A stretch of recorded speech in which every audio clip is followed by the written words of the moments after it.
Mr. Secretary, I'm very sorry for such a reasoning like that. Alam mo, nakikita... I'm very sorry, sir. Also, sir, I'm very sorry too if you do not agree with me. But I respect your opinion, sir, and we will carry out our job as we deem fit, as we see. Mr. Chair, I said I am not expressing an opinion here. I am articulating the provision of law. You do not change the provision of law, Mr. Secretary. You may be disbarred from doing this. Pagkatapos sabihin ito ni Senator Marcoleta kay Secretary Remulla, Presidente ng Integrated Bar of the Philippines, sinupalpal si Marcoleta. Sino nga ba ang madidisbar?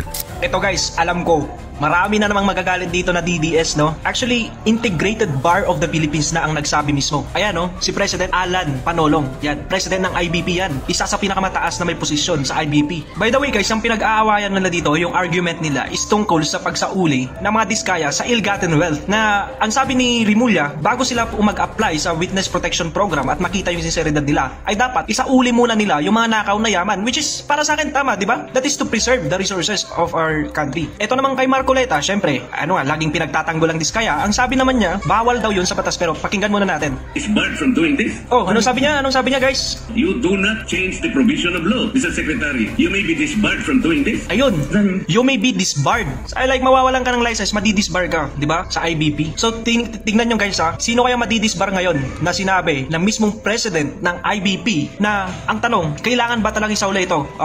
Video artist na mismo, GMA News Online. Ayun na, GMA News Online. Ito ang sabi ng presidente ng Integrated Bar of the Philippines. Alam niyo ba, sino kaya pwedeng madisbar sa kanilang dalawa, no? Na-apply siya bilang isang testigo sa isang kaso. Requirement to ba, Atty. Panolong, na magsoli ng ari-arian daw, no, nung testigo para matanggap siyang state witness? Opo, meron po tayong tinatawag na Memorandum of Agreement na i-execute. Supposing ko... Ayan, di ba? Klarong-klaro ha? Kung sinabi ko sa iyo na may senador na nagbanta ng disbarment laban sa mismong Justice Secretary, maniniwala ka ba?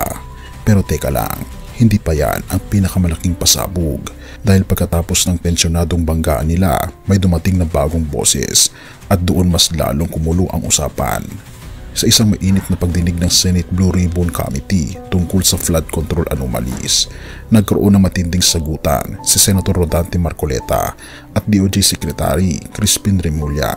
Sabi pa ni Remulla, restitution is not required by law but morally right and expected of us. But sa akin ko kasi, hindi lang po batas na nagdidictate dito. It's also what is morally right, what is expected of us. Yan po kasi kahit hindi nilagay sa batas, mga given po yan sa ating lipunan. Kaya sumiklab si Senator Marcoleta. Papaano mo sasabihin na magre-restitute ang isang tao? Wala pang findings, huwag mong babaguhin ang batas. Paano mo sasabihin na magre-restitute ang isang tao? Meron na bang findings kung magkano i-restitute on how it can be restituted? Nag-a-apply pa lang eh. Huwag po ninyong babaguhin ang requisite ng batas, Mr. Secretary. I thought nung dumating ka dito, nagkaintindihan na tayo eh. Pwede ba yung ganito? I respect your opinion, sir. But it is not my opinion, it is in the law, Mr. Secretary. Yes, sir. Yes, sir. But I am operating... The arbiter sir, is the law. Sir? May I speak, sir? Yes, you I'm operating from the vantage point of the reason behind the law, sir. We can get justice, and justice can only be attained if there is restitution. So that is the principle behind all of these things that we are talking about now. Mr. Secretary, restitution will come after. It cannot be. Sir, it can come before or after, sir. It can come before. You cite the law that it come before. Wala nga po sa batas eh. Huwag po ninyong babaguhin ang batas, Mr. Secretary. We are operating on a unique set of facts, and we are all of these matters are being evaluated because the gravity of this financial crime cannot be underestimated, and that the more assets that we're able to preserve at the outset, the better for our country, sir. At dito pumasok ang linya na nagpasyak sa lahat.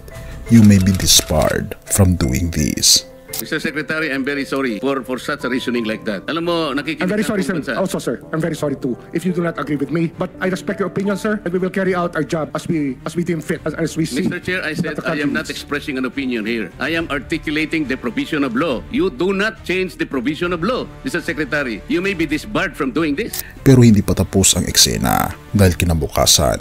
Dahil sa ilang mga panahon, pumasok sa eksena si Atty. Alan Panalong, President ng Integrated Bar of the Philippines. At guess what? Sinupalpal si Marcoleta. Sabi niya, malinaw sa Section 5 ng Republic Act 6981 ang Witness Protection Security and Benefit Act na bago bigyan ng proteksyon ang isang tao, dapat muna siyang sumunod sa legal obligations at civil judgments laban sa kanya. yung witness na mag-provide po ng kung ano man, magsasaoli. Kasi yun ho yung sinasabi ni Senator Marcoleta, wala daw talaga, pinipilit niya. Pero ang sinasabi naman ho ng ilang mga timbulalo natin dito nakikinig, meron daw Section 5 of Republic Act 6981. Yun po ba yun? Yes. Yung state witness po, ito po yung pagtanggap sa isang witness bilang isang testigo sa isang kaso. So meron pong criteria po itong, may criteria po ang batas natin para ang isang testigo ay mag-qualify as a state witness. Ngayon po yung Witness Protection Program, ito po yung protection program na siyang magpapatupad doon sa pribilehiyo na ibibigay doon sa natanggap na state witness. Therefore, kung pera ng bayan ang hawak mo na galing sa anomalya, dapat mo itong isauli bilang sinyalis ng good faith bago ka tanggapin bilang witness. Hindi lang yan, ipinaliwanag pa ni Panulong ang konsepto ng unjust enrichment sa Civil Code, Artikulo 22 at 23. Kung tumanggap ka ng pera na hindi mo karapatan, dapat po itong isauli. Requirement po ba, Attorney Panulong, na magsoli ng ari-arian daw nung testigo para matanggap siyang state witness? Kasi isa po sa mga criteria pag nag-apply po ng isang tao bilang isang state witness, meron po tayong tinatawag na memorandum of agreement na i-execute. Supposing po that nag-qualify siya doon bilang isang state witness. So, ano po yung legal obligations? Kung makikita natin yung mga sinususpect na kasama dito sa scam na to, ay marami po sa kanila ang nagsiamina na kung saan sila ay may partisipasyon doon sa kickback. In fact, meron pong mga allegations na kung saan na sila ay talagang tumanggap ng pera. So bilang sinseridad, para po ma-operationalize yung kanilang pagiging state witness, kailangan po nilang isauli kung ano man yung because that is an obligation under the law. Okay. So marami pong interplaying principles involved nito. Isa na po dyan yung the principle of unjust enrichment. Ibig sabihin, kumita ka, nag-enjoy ka ng isang benepisyo na hindi naman karapat-dapat dahil ito ay isang tulad nga ng hindi tumugma sa sweldo mo, ganun. Yes. So kinakailangan mong isauli yun. Pero teka, hindi lang siya ang nagsalita. May isa pang legal expert, si Attorney Joseph Noel Strada, na nagsabing, bago ka gawing witness, dapat ipakita mo ang sincerity. Otherwise, baka ginagamit mo lang ang batas para iligtas ang sarili mo habang nanatili ang perang ninakaw. Therefore, lalong tumibay ang posisyon ni Remulla. Kailangan talaga ng restitution bilang moral na requirement para sa hustisya. Pero ito ang nakaka-excite. Sino kaya ang masusunod? Si Marcoleta ba na kumakapit sa letra ng batas, o si Remulla at ang IBP na tumatayo sa diwa ng batas? Pero paano kung ang usaping ito umabot sa Supreme Court? Paano kung may mag-file ng disbarment case laban mismo sa isa sa kanila? Sino kaya ang unang magdadapa? Sa gitna ng lahat ng kaguluhan, makikita natin dito ang sabi ng Kawikaan 21 verse 3. Ang paggawa ng matuwid at ng katarungan ay kalugod-lugod sa Panginoon higit kaysa handog. Mga kaibigan, ang tunay na hustisya ay galing sa ating Panginoon Diyos. Oo, kailangan natin ng batas, pero higit sa lahat kailangan natin ang ating Panginoon Jesus.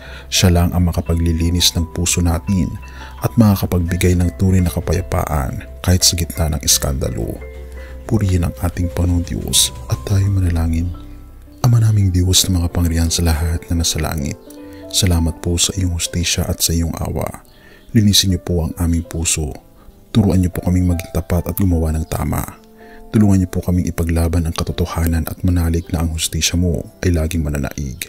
Tunay nga po, Panginoong Diyos, nang dahil sa kamatayan ng aming Panginoon Kristo sa krus, ang hustisya at ang grasya mo at ang iyong pong awa ay nagkaisa dahil sa ginawa ng aming Panginoon Jesus. Salamat po, Panginoong Diyos, sa inyong pong pag-ibig sa amin at pag-iingat sa amin. Pinupuri po namin kayo at pinapasalamatan sa lahat po ng inyong kabutihan sa amin. Salamat po sa pagdinig ng aming mga panalangin at salamat po sa paglilinis sa amin sa lahat ng aming mga pagkakasala at pagkukulang, sapagat ito po ang aming samot-hiling sa matamis na pangalan ng aming Panginoon Jesus. Amen.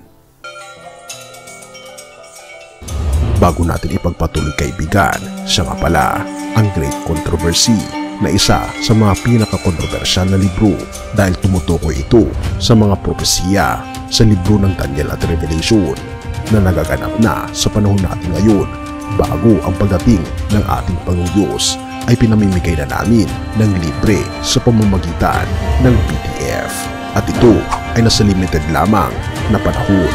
Kaya i-click mo sa description sa baba upang ma-avail mo kaibigan ang napaka-importanteng libro ito na magbubukas sa iyo sa mas maliwanag mong hinaharap. Purihin ang ating Panginoong Diyos at tayo magpatuloy.